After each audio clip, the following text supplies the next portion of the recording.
సనాతన ధర్మాన్ని అంటే ఇదేంటంటే మెయిన్గా ఇందాక అందరికీ ఇంటర్వ్యూస్లో అదే చెప్తున్నాను. ఇది ఆంధ్రప్రదేశ్కి చాలా కీలకమైనది అది, ఈ పర్టికులర్ సినిమా. ఎందుకంటే కోహినూర్ డైమండ్ ప్రపంచవ్యాప్తంగా ప్రసిద్ధి, దాని చుట్టూ దాని రక్త చరిత్ర కూడా తెలుసు. అలాంటి కోహినూర్ డైమండ్ మన విజయవాడ కృష్ణానది తీరం దగ్గర మనకున్న కొల్లూరు ఒకప్పుడు వజ్రాల గనులు ఉండే, అక్కడ దొరికిన వజ్రం. అలాగే మన మచిలీపట్నం విపరీతమైన అంతర్జాతీయ స్థాయిలో ఎక్స్పోర్ట్ ఇంపోర్ట్కి లావాదేవీలకి చాలా నిలయం అది. సో అలాంటి చోట జరిగే కదా ఇక్కడ జరిగిన ఈ కోహినూర్ వజ్రం వెళ్ళి ఫైనల్గా కులీ కుతుబ్ షా నుంచి మొఘల్ ఎంపరర్ దాకా వెళ్ళి మొఘల్స్ పాలనలో దట్టు ప్రత్యేకించి ఒక నియంతగా ఉన్న సొంత తమ్ముడిని కూడా, సొంత అన్నయ్యని కూడా చంపి, దారా సిక్కుని చంపేసిన ఔరంగజేబ్, తండ్రిని ఖైదులో పెట్టించిన ఔరంగజేబ్, అలాగే హిందువుగా బతకాలి అంటే పన్ను కట్టాల్సిన సమయం, అలాంటి పరిస్థితుల్లో తీసుకొచ్చి దేవాలయాలు కూల్చేసిన ఔరంగజేబ్, అలాంటి ఔరంగజేబ్ ఆసీనుడైన ఆసనం మీద, నెమల సింహాసనం మీద ఉన్న కోహినూర్ని హీరో పాత్ర ఇవ్వబడుతుంది, అది తీసుకురమ్మని, అది అసైన్ చేయబడతారు. సో అది నాకు ఇంట్రెస్టింగ్ అనిపించి సినిమాని ఒప్పుకోవడం జరిగింది. ఇది దాదాపు 3-4 సంవత్సరాలు, క్లోజ్ టు 5 years పట్టింది. 2 కరోనా వేవ్స్ బాగా ఇబ్బంది పెట్టి ఫైనల్గా వచ్చేటప్పటికి మన మ్యాన్ మేడ్ డిజాస్టర్ గత ప్రభుత్వం చేసిన సమయంలో కరెక్ట్గా సినిమా చేద్దాం అనుకున్న సమయంలో చంద్రబాబు గారిని చేసేయడం, నన్నేమో వైజాగ్లో ఇబ్బందులు పెట్టేయటం, వీటన్నిటిలో చాలా డిఫికల్టీస్ వచ్చింది సినిమా పూర్తి చేయడానికి.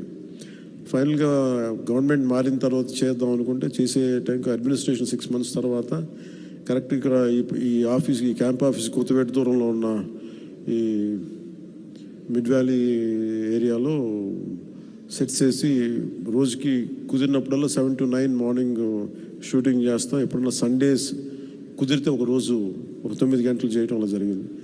సో ఫైనల్గా సినిమా ఫినిష్ పూర్తయింది. ఈ kind of action adventure,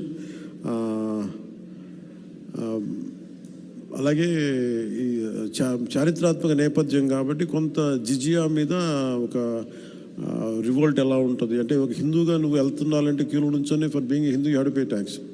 so అలాంటి ఇంట్రెస్టింగ్ ఎలిమెంట్స్ ఉన్నాయి. And it's more of a wholesome entertainer తప్ప దీంట్లో ఏ విధంగా పొలిటికలైజ్ అనేది ఏముండదు.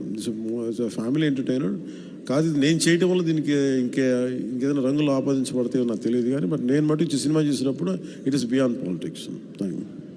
సో దాంట్లో ధర్మం అనేది ఒక ఎలిమెంట్.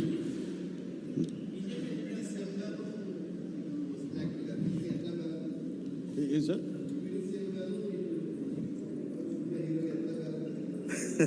Quite a challenge. ఇందాక కూడా ఎవరు ఇంటర్వ్యూలో అడుగుతూ ఉన్నారు, మీరు అడుగుతా అంటే సినిమాల్లోనూ ఒకటే చాయిస్ ఉంటుంది, either films or politics at this stage అంటే I said I opted for politics, I opted for అంటే నాట్ సినిమా, పాలిటిక్స్. సో అందుకని నా ప్రయారిటీ పాలిటిక్సే, అడ్మినిస్ట్రేషనే పెట్టి నాకంటూ కొంత టైం అనుకున్నప్పుడు దాన్ని బట్టికే కేటాయించడం జరిగింది. అట్లా సాధించాను. ఏ సినిమాకి చేయని విధంగా ఫస్ట్ టైం ప్రమోషన్స్లో దిగారు మీరు. ఇది చాలా ప్రత్యేక పరిస్థితులు ఉన్నాయి సార్. నేను మామూలుగా అయితే చేయను. అంటే నా వల్ల నిర్మాతలు నష్టపోయారు. అది కూడా ఎలా నష్టపోయారు, 1 corona, 2 natural disaster, 2 natural disasters, ఇంకోటి man made disaster, administration disaster, ఇక్కడ పొలిటికల్ ఇది ఇక్కడ. సో 3టికి నిర్మాతలు బలైపోయారు. సో దానికి నేను ఒక నైతిక బాధ్యత వహించి లేట్ అయిపోయిన సినిమాని ప్రమోట్ చేయాల్సిన బాధ్యత మా మీద ఉంది. అంతేగాని ఎందుకంటే నాకు రెమ్యునేషన్ కూడా దీనికి అదే ఇంకా రేపు ఇటైతే నాకు తెలియదు కానీ, సో అలాంటి పరిస్థితుల్లో రిలీజ్ చేశాను. ఎందుకంటే ముందు సినిమా ఆడాలి, సినిమా రిలీజ్ అవ్వాలి, నిర్మాత బయటపడాలి అన్న సదుద్దేశం. అది కూడా ఏంటంటే నేను పాలిటిక్స్లో ఉండటం, గత ప్రభుత్వం చేసిన మ్యాన్ మేడ్ డిజాస్టర్స్, వీటన్నిటి వల్ల నలిగిపోయిన దానికి నేను పొలిటిక్స్లో ఉన్నాను కాబట్టి బలైపోయారు కదా, ఇబ్బందులు పడ్డారు నిర్మాతలు. అందుకని వాళ్ళందరి తరపున నేను కనీసం ఈ ప్రమోషన్ చేయడం అనేది చాలా ఎసెన్షియల్ డ్యూటీ అనిపించింది నాకు. అంతకుమించి మామూలుగా అంత అవసరం ఉండేది కాదేమో. సార్, ఆ సినిమా తీసేటప్పుడు కొంత ఇబ్బందులు కూడా పడ్డట్టున్నారు మీరు. ఏంటి సార్? ఆ సినిమా తీసేటప్పుడు కొంత ఇబ్బందులు కూడా పడ్డట్టున్నారు. సమ్మర్లో కానీ నైట్ టైంలో షూటింగ్ చేయటం కానీ? అంటే ఎలా అంటే నేను అంటే ఇక్కడికి వెళ్ళి వైజాగ్లో అరెస్ట్ అయ్యి మళ్ళీ వచ్చి 4 రోజుల తర్వాత మళ్ళీ ఇలా చేశాను. అంటే అరెస్ట్ అంటే చూశారు కదా ఎలా పెట్టారు. అట్లాంటి పరిస్థితుల్లో మండుటెన్లో కానీ అంటే okay that's part and parcel, there is no complaint about it. నాకేమనిపించిందంటే ఈ ఇబ్బందులు పడటం ఒకటిను, పార్టీని నడుపుతా ఏమాత్రం హోప్లెస్ పొలిటికల్ సిచ్యువేషన్లో ఉండి సినిమాలు చేస్తా 10 రూపాయలకి 15 రూపాయలకి టికెట్లు ఏదైనా రిలీజ్ అయితే ఇబ్బందులు పెడతా, నాకు వీటన్నిటికీ దాటి అధిగమించి ఇక్కడ దాకా రావడం చాలా పెద్ద విజయం అనిపించింది. సో టఫ్ సిచ్యువేషన్స్ ఇక్కడ దాకా వచ్చి I'm grateful for the producers.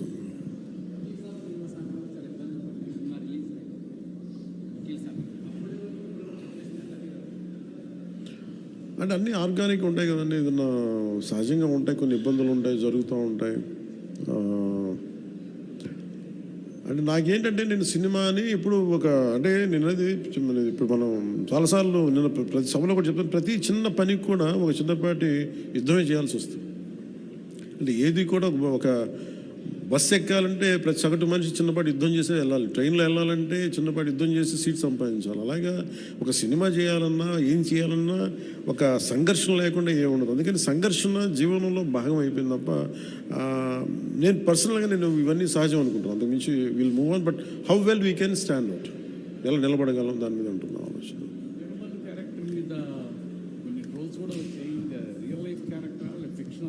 ఇది ఫిక్షన్ క్యారెక్టర్స్, అసలు వాళ్ళు ఎవరో మాట్లాడారు నా దృష్టికి తీసుకొచ్చారు కానీ అసలు సంబంధం లేదు. అది సర్వాయి పాపన్న గౌడ్ అని చెప్పి అసలు సంబంధం లేదు, దానికి దీనికి అసలు సంబంధం. ఇది ఒక